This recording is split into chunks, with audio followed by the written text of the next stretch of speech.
I always knew that working the graveyard shift at the old Waverly Cemetery would be eerie, but nothing could have prepared me for the horrors I would face during those long, dark nights. My name is Emily, and I had recently graduated from college with a degree in criminology.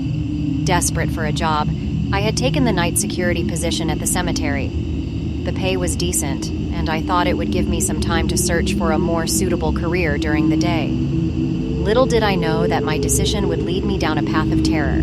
My first night on the job started out like any other. I arrived at the cemetery just as the sun was setting, ready to begin my shift. The graveyard had a haunting beauty to it, with moss-covered tombstones and ancient trees casting eerie shadows. I took a deep breath and reminded myself that it was just a job. As night fell, I sat in my small security booth, monitoring the security cameras and patrolling the grounds periodically. Most of the time, it was quiet, but on my third night, things began to take a sinister turn. I was doing my rounds when I heard a faint, distant whispering. At first, I dismissed it as the wind, but as I moved closer to the source, the voices grew louder and more distinct. They seemed to be coming from a small mausoleum at the far end of the cemetery. I cautiously approached the mausoleum, my heart pounding in my chest. The whispers were now audible, but I couldn't make out what they were saying. It sounded like a group of people engaged in some strange incantation-like chant. When I reached the door of the mausoleum, I hesitated. The door was slightly ajar, and the flickering candlelight from within danced ominously on the walls. I had a bad feeling about this, but I had to investigate. It was my job, after all. I pushed the door open slowly and stepped inside. What I saw sent shivers down my spine. A circle of hooded figures stood in the center of the mausoleum, their faces hidden in the shadows of their hoods. They were chanting in a language I couldn't understand, and the air was thick with an otherworldly energy. I was paralyzed with fear, unsure of what to do. I had no idea who these people were or what they were doing in the cemetery in the dead of night. My only instinct was to back away quietly and report what I had seen to the authorities. As I turned to leave, my foot accidentally kicked a loose stone on the floor, creating a loud, echoing noise. The hooded figures immediately stopped their chanting and turned their heads toward me. I could feel their cold, piercing eyes on me, even though I couldn't see their faces. Without a second thought, I sprinted out of the mausoleum and back to my security booth. I called the police and reported the strange occurrence, but by the time they arrived, the hooded figures had vanished, leaving behind only a chilling sense of dread. The police conducted a thorough search of the cemetery, but found no trace of the mysterious group. They told me it was probably just a group of pranksters or vandals, but I couldn't shake the feeling that there was something more sinister at play.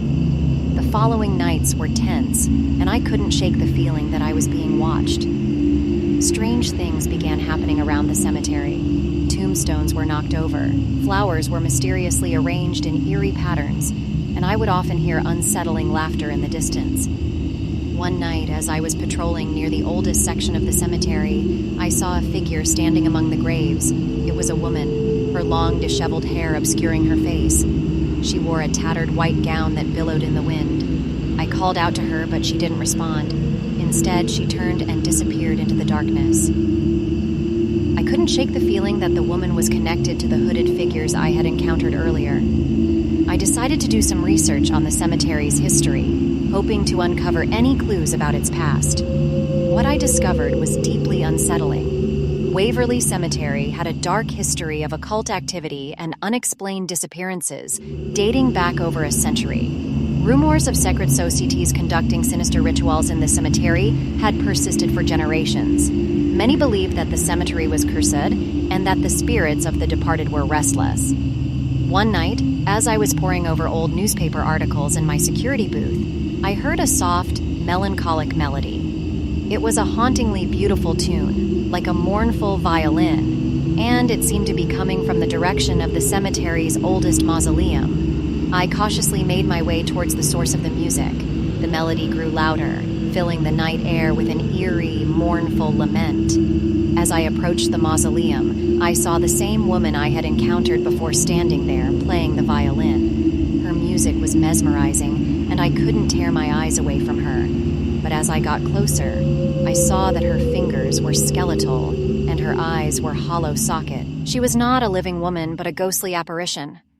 Suddenly, she stopped playing and turned to me. Her empty eye sockets seemed to bore into my soul, and I felt a wave of terror wash over me. I stumbled backward and fell to the ground, unable to look away from her gaze. The ghostly woman began to speak in a whispery, ethereal voice. She told me that the cemetery was a place of darkness and that I was trespassing on sacred ground. She warned me that the spirits of the departed were angry and that they would not rest until they had claimed me. I tried to flee, but it was as if I was paralyzed by her words. The ghostly woman continued to speak, and her voice seemed to surround me, filling my ears with a cacophony of tormented wails and anguished screams.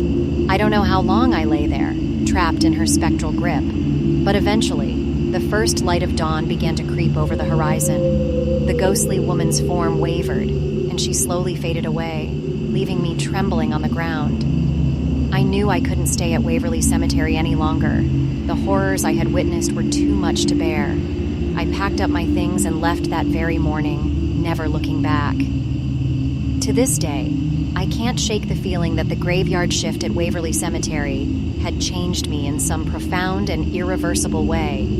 I am haunted by the memories of that place and the horrors I encountered there, and I fear that I will never truly escape its dark and malevolent grasp.